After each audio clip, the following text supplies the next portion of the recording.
News. अभी आप देख सकते हैं हिंदुस्तानी आवाम मोर्चा के राष्ट्रीय अध्यक्ष डॉक्टर संतोष कुमार पहुंचे हुए हैं और पीड़ित परिवार से मिले हैं। क्या कहना चाहेंगे सर, पीड़ित परिवार से मिले हैं, इस तरह देखिए, की इस पर घटना कुछ घटी है। टिप्पणी भी करने लायक नहीं है। हम लोग को इतनी शर्म आ रही है खुद कि समाज का एक घिनौना चेहरा है, समाज कहाँ चला गया है। ये कोई एक व्यक्ति और किसी जात और किसी समाज की बात नहीं है, इंसानियत और मानवता की बात है। जो लोग भी इस तरह के घटना का अंजाम दिया है, वो समझिए कि इंसान नहीं है, वो दानव और समझिए जानवर की श्रेणी में आते हैं। जी ये छोटी-छोटी बच्चियाँ जो अभी हमारी बच्चियाँ हैं, देश की भविष्य हो सकती थी जी और उनके साथ इस तरह का कृत्य हुआ है, उनको मार के फेंक दिया गया मरा हुआ समझ के। एक संजोग से एक बची है हमारी बेटी। तो हम समझते हैं कि जो भी इसके पीछे हैं, आपके माध्यम से हम प्रशासन को कहना चाहते हैं जी कि उनको जल्द से जल्द पकड़ के उन पर कार्रवाई हो और उनको इतनी कड़ी सज़ा मिले कि समाज में मैसेज जाए। जी वो किसी भी समाज से हो, किसी भी जाति से हो, उस पर टिप्पणी नहीं है, क्योंकि कोई भी अपराधी और इस तरह करने वाला किसी जात को रिप्रेजेंट नहीं करता है। जी जी और मैं आपके माध्यम से भी कहना चाहता हूँ सरकार को, जो ये सरकार हितैषी है, गरीबों की हितैषी है, दलितों की हितैषी करती है, कम से कम उनका एक रिप्रेजेंटेटिव आना चाहिए यहाँ। जी कोई मंत्री उनके आने चाहिए था, उनको आके देखना चाहिए था कि किस हालत में ये इस तरह की घटना हुई। यहाँ के लोग डरे हुए हैं, यहाँ की बच्चियाँ स्कूल नहीं जा रही है। ये डर का जो माहौल है, जब तक वो नहीं आएँगे, आश्वासन नहीं देंगे और जल्द से जल्द लोग जो इसके पीछे हैं उसको नहीं पकड़ेंगे, तो हम समझते हैं कि ये डर व्याप्त रहेगा और आप और जो इस तरह की घटना का अंजाम दिए हैं उनका उत्साह बढ़ेगा और आने वाला समय में और भी ऐसी घटना घट सकती है। जी तो इस कारण से हम प्रशासन से, माननीय मुख्यमंत्री जी से, माननीय उप मुख्यमंत्री जी से हम कहना चाहेंगे कि आप लोग जिस तरह से ढोल पीट रहे हैं, आपके नाक के नीचे, आप जहाँ रहते हैं वहीं बगल में इस तरह की घटनाएँ हो रही है।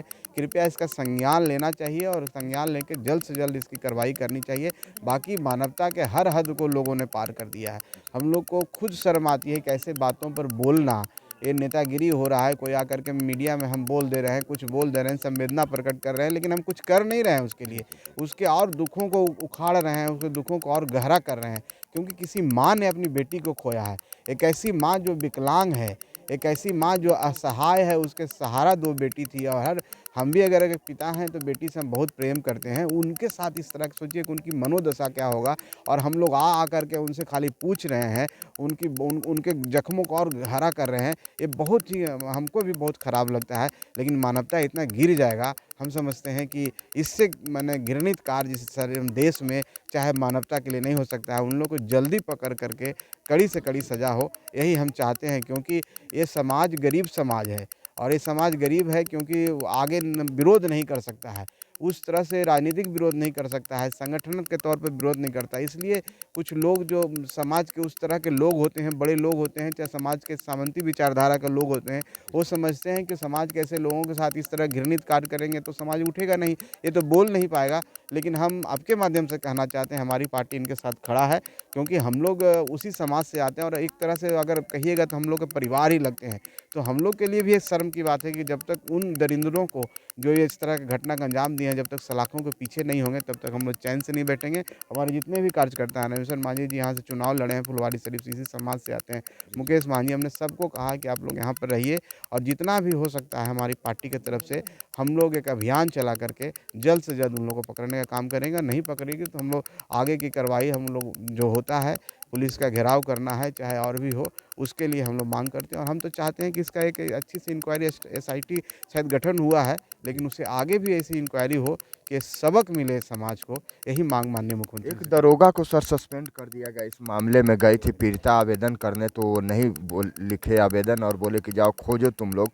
तो क्या दरोगा के सस्पेंड करने से सर ये मामला शांत हो जाएगा कि देखिए, थाना प्रभारी पर एक भी स्ट्रिक्ट होना खानापूर्ति है, एक चाहिए? खानापूर्ति है और जो हमारा एट्रोसिटी एक्ट होता है, एट्रोसिटी एक्ट में साफ़ इस तरह की बातें हैं, लिखा हुआ है उस धारा में जी कि कोई भी अगर थाना प्रभारी हो, कोई भी व्यक्ति हो, अगर इस तरह के संज्ञान नहीं लेता तो उनके ऊपर भी वही एक्ट लगेगा, जो एक्ट विक्टिम पर लग जो उनके कल्प्रिट पर लगता है। जी तो उनके ऊपर भी एफआईआर होना चाहिए। मेरा तो मानना है कि ये जो एफआईआर अज्ञात आप किए हैं, उनके ऊपर होना चाहिए, क्योंकि सबसे बड़े दोषी वही हैं। और एक थाना की क्या बात करनी है, तो यहाँ का पूरे बिहार में इस तरह की बात है कि जब गरीब लोग जाता है थाने पर तो उनको मार के भगा के समझा के भगा दिया जाता है, उनका केस नहीं लिया जाता है, एफआईआर दर्ज नहीं किया जाता, बेचारे टूट जाते हैं, कमज़ोर हो जाते हैं और घर में दुबक के बैठ जाते हैं। कुछ लोग जागरूक होते हैं, वो लड़ाई लड़ते हैं।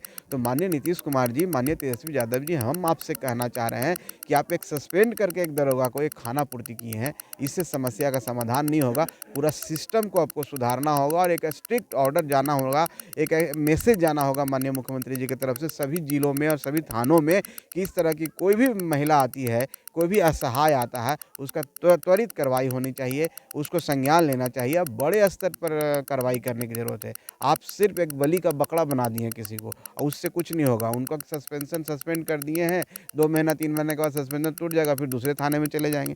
तो उससे क्या फ़र्क, न्याय मिल जाएगा? उन बच्ची जो मरी है वो वापस आ जाएगी? जिसके साथ इस तरह की घटना हुआ है, क्या उसका सम्मान आप दिला दीजिएगा?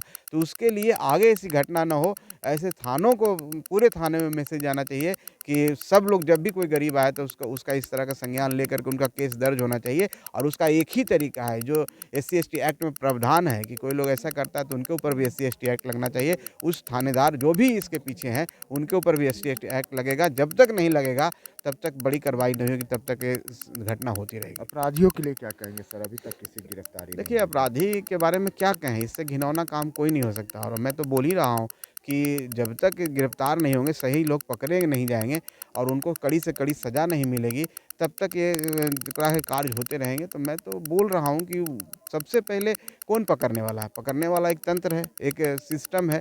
उस सिस्टम में बैठे लोगों के ऊपर कार्रवाई कीजिए। उनके ऊपर इस तरह का घटना जो हुआ है, वो SC/ST एक्ट लगा, उनके ऊपर लगाइए। देखिएगा तुरंत सब दूध का दूध हो जाएगा। सब पता रहता है प्रशासन को कि कौन इसके पीछे, अगर सही से छानबीन कर लेगा तो निश्चित तौर पर कल्पित है, जो इस तरह का अंजाम देने वाला है वो आ जाएगा बाहर। बिल्कुल, तो देखिए जिस तरह से कल्पित है और जिस तरह से संतोष मांझी जी ने कहा है कि अगर पुलिस को सब पता है, सब जानती है, लेकिन अगर वो चाह जाए तो ज़रूर गिरफ्तारी होगी। लेकिन कहीं न कहीं पुलिस प्रशासन लापरवाही बरत रही है और अभी भी जो है वो अपराधी पुलिस की गिरफ्त से बाहर है। एक को सस्पेंड कर दिया गया है, लेकिन SC/ST एक्ट के तहत थाना प्रभारी पर भी मुकदमा चलाया जाए और उनमें भी वही कानूनी कार्रवाई किया जाए। धन्यवाद।